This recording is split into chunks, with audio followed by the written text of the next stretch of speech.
Dr. S. Jaishankar is visiting Moscow, where he addressed SCO Council of Heads of Government meeting, asking global community to display zero tolerance towards terrorism. He added that India has the right to defend against terrorism and will exercise it as it has done in the past. Besides this, Dr. S. Jaishankar also extended support to SCO's reform agenda. He also pushed for making English as an official language of the grouping.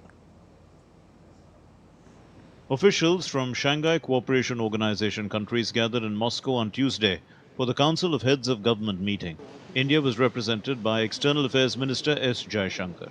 Jaishankar extended support to SCO reform agenda.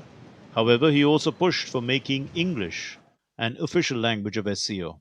India strongly supports its reform-oriented agenda. We welcome centers addressing challenges such as organized crime, drug trafficking, and cyber security. As the organization becomes more diverse, the SCO must be more flexible and more adaptable. To this end, the long-delayed decision to make English an official language of the SCO must be prioritized. Recalling SCO's founding principles, Jaishankar reminded member states of the bloc's mission, combating terrorism, separatism, and extremism. We must never forget that the SCO was founded to combat the three evils of terrorism, separatism, and extremism. These threats have become even more serious in the years that have passed.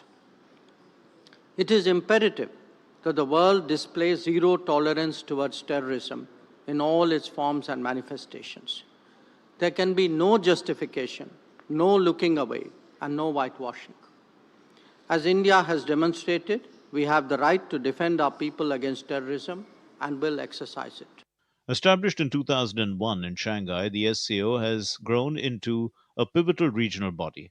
As SCO countries evolve, India's push for reform and linguistic inclusivity signals a broader vision for a more dynamic and responsive regional alliance. Bureau Report, DD India.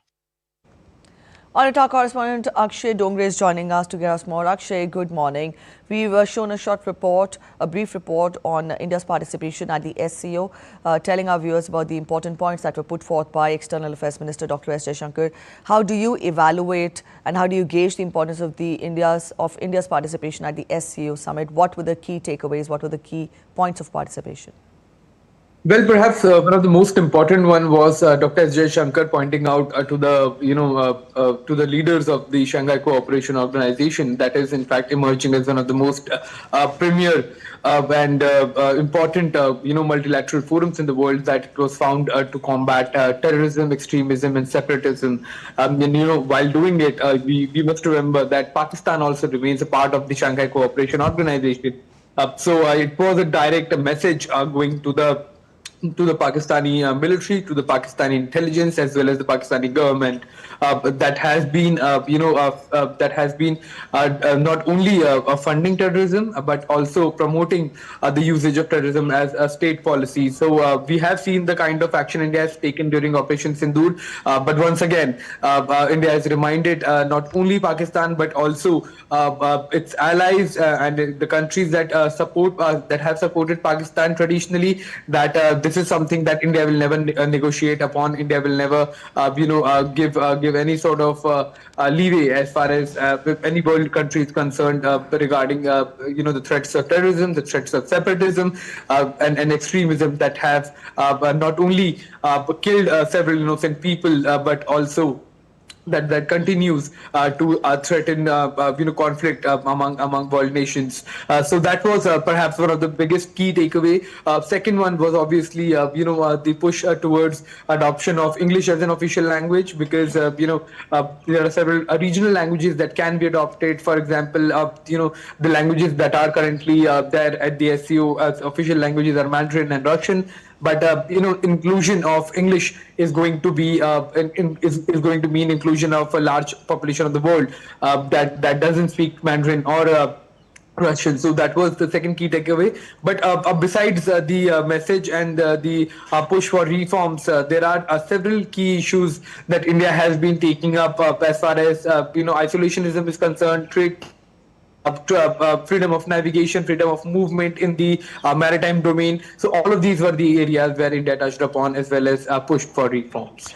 All right, Akshay. Also, when we talk of External Affairs Minister Dr. S. Jaishankar in Russia, he also met Russian President Vladimir Putin, and issues of mutual interest were discussed. Also, the upcoming India-Russia summit that was also taken up. You get us a gist of the meeting. Well, many of the details are confidential. As a matter of fact, they were also not shared by either of the sides, because we have a very high-level meeting upcoming in about 3 weeks, and these meetings are a precursor to that. Earlier, Dr. S. Jaishankar met his counterpart in Moscow, Sergei Lavrov, the foreign minister of Russia. And then he also called upon President Putin.